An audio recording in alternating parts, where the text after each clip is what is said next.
Hello dear students, welcome back to my channel edu colours. बच्चों, आज हम इस वर्कशीट में पढ़ेंगे 9th क्लास की वर्कशीट नंबर 6, जो कि आपको 20 जुलाई को मिलेगी। टॉपिक है हमारा understanding history part 1। Understanding history मतलब आज सारा खेल इस हिस्ट्री वर्ड का है। ठीक है, आपको ये समझना है हिस्ट्री के बारे में, आपको एक समझ बनानी है कि हिस्ट्री की इम्पोर्टेंस क्यों है, आपको क्यों पढ़ना चाहिए और उससे क्या लर्न करना चाहिए। क्लियर है? तो इसके बारे में हम डिस्कशन करेंगे। साथ ही साथ हम जानेंगे कि हिस्ट्री को कितने पार्ट्स में बांटा गया है और इस हिस्ट्री से आप अपने फ्यूचर को कैसे अच्छे से कर सकते हैं, इस हिस्ट्री से आप अपने पास्ट को कैसे जान सकते हैं, उसके बारे में हम इस वर्कशीट में आज बात करेंगे।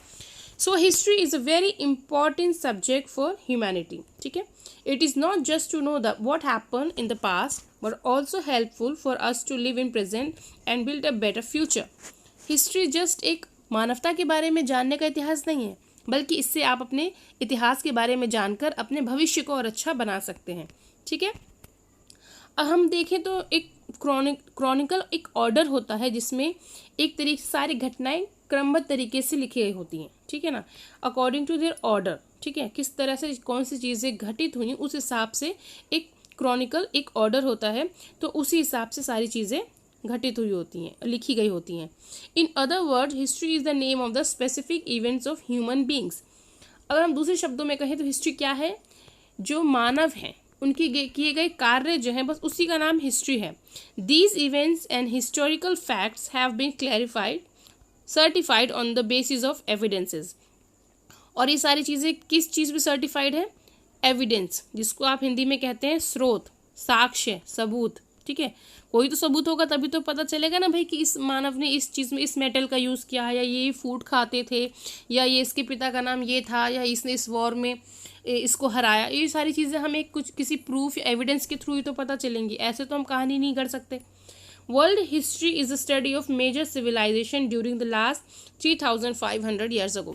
यानी कि जो भी 3500 साल पहले जो भी सिविलाइजेशन आई उसको हम वर्ल्ड हिस्ट्री का नाम देते हैं। देखिए, the history before written evidence is considered to be the pre historical in which human civilization is divided into 4 parts. अब देखिए हम क्या बात करते हैं, पहले तो हम ये बात करते हैं कि वो टाइम पीरियड जब हमें रिटन एविडेंस नहीं मिले हैं तो उसको अब क्या बोलते हैं? Pre historic. ठीक है, प्री हिस्टोरिक, जहाँ पर हमें रिटन एविडेंस नहीं मिले हैं उसको हम प्री हिस्टोरिक बोलते हैं। उसके बाद हम देखते हैं कि सिविलाइजेशन, ह्यूमन सिविलाइजेशन को 4 पार्ट्स में डिवाइड किया गया है। एक है primitive stone age, early stone age, later stone age and metal age. यानी कि प्रिमिटिव स्टोन एज का मतलब है जब मानव की उत्पत्ति हुई, मानव विभिन्न जो स्टेजेस से गुजरा, किस तरीके से उसने पहले चीज़ों को, उसके पैर, वो पहले कैसे चलता था, फिर वो उसने 2 पैरों पे चलना शुरू किया, अपने हाथों का किस तरीके से प्रयोग किया, उसका जबड़ा, उसका सर, किस तरह से धीरे धीरे चीज़ें इनमें बदलाव आते गए, किस तरह से वो एक ह्यूमन जैसे आज दिखते हैं, उस तरीके से उसे बनने में कितना समय लगा। हालांकि लाखों साल लगे, हम इसे कुछ किताबों में या कुछ हज़ारों सालों में नहीं काउंट कर सकते, इनमें मतलब बहुत लाखों साल लगे। ठीक है, फिर अर्ली स्टोन एज, जब उसने पत्थरों का इस्तेमाल किया, आग का आविष्कार किया। ठीक है, और लेटर स्टोन एज क्या होते हैं? जब उसने एग्रीकल्चर फार्मिंग करना शुरू किया, एक जगह रहना शुरू किया, परिवार बसाना शुरू किया। ठीक है, उसको हम लेटर स्टोन एज कहते हैं। और मेटल एज का मतलब है जब उसने किसी मेटल का यूज़ किया। हालांकि सबसे पहले उसने कॉपर का यूज़ किया था। ठीक है, फिर उसके बाद कॉपर और टिन मिला के उसने ब्रॉन्ज बनाया, जो कि आप ब्रॉन्ज एज में हड़प्पन साइड में देखते हो, वहाँ पे हमें मिलती हैं वो चीज़ें। ठीक है, सो अगर हम देखें हिस्ट्री को, बेसिकली अगर आप इतिहासकारों की नज़र में देखें तो 3 पार्ट्स में डिवाइड किया गया है, जिससे आप अच्छे से समझ जाएंगे। पहला है एंशियंट हिस्ट्री, मिडिवल हिस्ट्री और मॉडर्न हिस्ट्री। ठीक है, एंशियंट हिस्ट्री क्या होती है मैं आपको बताती हूँ बच्चों। एंशियंट हिस्ट्री होती है सबसे पुरानी हिस्ट्री। ठीक है, जब मानव की उत्पत्ति हुई, मानव की उत्पत्ति से लेके मानव किस तरीके से उसने धीरे धीरे करके औजार बनाए, खेती की, आग जलाना शुरू किया, फिर खेती की। ठीक है, रहना शुरू किया एक जगह, फिर उसने ट्रेडिंग शुरू की, नगर बसाने शुरू किए। ठीक है, फिर धीरे धीरे करके किंगडम्स आए, किंगडम्स के आने के बाद बहुत सारे किंगडम्स आए जो आप एंशियंट हिस्ट्री में पढ़ते हैं। उसके बाद जो अरबिक, जो इस्लाम धर्म आया इंडिया में, फिर जो अरेबिक्स आए, उन जो अटैकर थे उन तक, तो फिर आप एंशियंट हिस्ट्री पढ़ते हैं। फिर जब अरेबिक आए, अरेबिक आने के बाद फिर जो इंडिया में मिडीवल एज शुरू हो जाता है, जब आप देखते हैं कि बहुत फिर दिल्ली मोहम्मद गौरी, गजनवी, फिर गौरी, फिर दिल्ली सल्तनत, देन मुगल पीरियड के बारे में आप डीपली पढ़ते हैं। क्लियर है? तो औरंगज़ेब की डेथ के बाद तक आप मिडीवल पीरियड के बारे में समझते हैं। फिर उसके बाद धीरे धीरे करके मॉडर्न एज शुरू हो जाता है।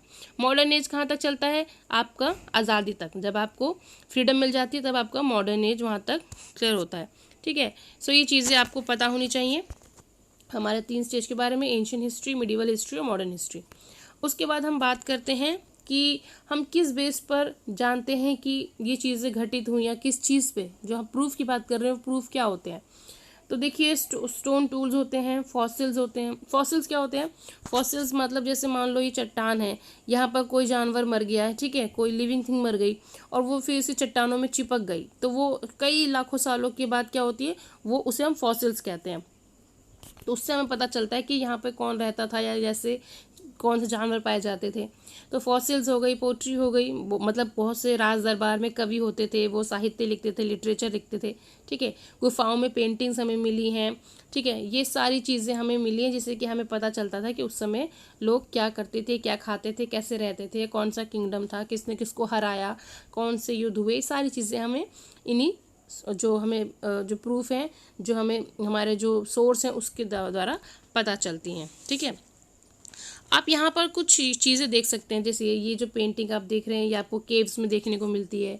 ये एक कब्र है, ठीक है, ये कब्र है, और इस कब्र में आप देखिए एक आदमी है और उसके साथ में एक बकरियां जो हैं वो उसको भी दफना दिया गया। क्यों दफना दिया गया? क्योंकि शायद ये बकरियां उसके साथ रहती थीं या उसको प्रिय थीं, तो उसके साथ उसकी चीज़ों में, या वो जो चीज़ें वो आदमी यूज़ करता था उसको भी उसके साथ ही कब्र में दफना दिया जाता था। और ये देखिए, ये एक पांडुलिपि है, ठीक है, जो कि मनुस्क्रिप्ट जिसको आप कहते हैं। ये मनुस्क्रिप्ट हाथ से किसी पत्ते की छाल पर हाथ से लिखा जाता था, इसमें बहुत टाइम लगता था। ये आप एक पोट्री देख रहे हैं जिसमें कोई चीज़ लिक्विड या कोई धान वान या कुछ भी सारी चीज़ें अनाज वगैरह रखी जाती थी। ये मोहर हो गई या सील हो गई, जिससे कि उस काल के बारे में पता चलता है हमें। तो ये सारी चीज़ें हैं, आप देख सकते हैं यहाँ पर एक एक करके वो सारी चीज़ों के बारे में लिखा हुआ है। क्लियर है?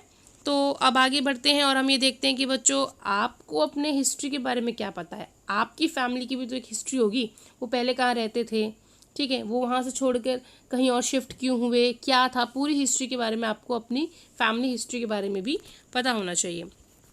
सो चलते हैं हम अपने क्वेश्चंस की तरफ। सो सबसे पहला जो हमारा क्वेश्चन है वो ये है कि what is the importance of history. उसमें बच्चों आप देखेंगे तो सबसे पहले आप जो ऊपर की लाइन है, history is a very important subject for humanity, ठीक है, यहाँ से लेकर आप यहाँ तक, बेटर फ्यूचर तक, इतना आप आपके फर्स्ट क्वेश्चन का आंसर लगाएंगे। उसके बाद है in which parts the period before the written evidence are found history is divided into. जिस टाइम से हमें रिटन एविडेंस नहीं मिले हैं तो उस काल के बाद के दौरान हम उसको कितने पार्ट्स में बांटते हैं बेसिकली। तो यहाँ से लेकर आप यहाँ तक आपके सेकंड क्वेश्चन का आंसर हो गया। ठीक है, कौन से पार्ट्स हैं? 4 पार्ट्स हैं, primitive stone age, early stone age, later stone age और मेटल एज। उसके बाद फिर हम बात करते हैं how can you find out about food and eating habits of a family from their garbage. आप किसी फैमिली के जो गार्बेज, कूड़ा कचरा वो फेंकते हैं, उससे उनकी फूड एंड हैबिट्स और किस तरह से वो रहते हैं उसके बारे में कैसे पता करेंगे। तो इसके लिए बच्चों आंसर है आपका because of their food and eating habits we can learn about the way of living, food, thinking, work and other things। ठीक है, अब अगला क्वेश्चन है try to write your family history, where did your ancestors live, why they left that place। यानी कि आप अपने इतिहास के बारे में लिखिए, अपने फैमिली के इतिहास के बारे में लिखिए, आपके पूर्वज पहले कहाँ रहते थे, वो उस स्थान को छोड़कर कहीं और शिफ्ट क्यों हुए। तो ये सारी चीज़ों के बारे में आपको लिखना है। ठीक है, अपनी फैमिली हिस्ट्री के बारे में आपको लिखना है। तो बच्चों यहाँ पर ये वर्कशीट हमारी कंप्लीट होती है। ये वर्कशीट बहुत अच्छी है, हिस्ट्री को जानने के लिए, आपका बेस बनाने के लिए बहुत अच्छी है। तो बच्चों अगर आपको वीडियो अच्छा लगता है तो इसे लाइक करें, शेयर करें अपने फ्रेंड्स में, मेरे चैनल एडू कलर्स को सब्सक्राइब करें नए viewers. Thank you so much.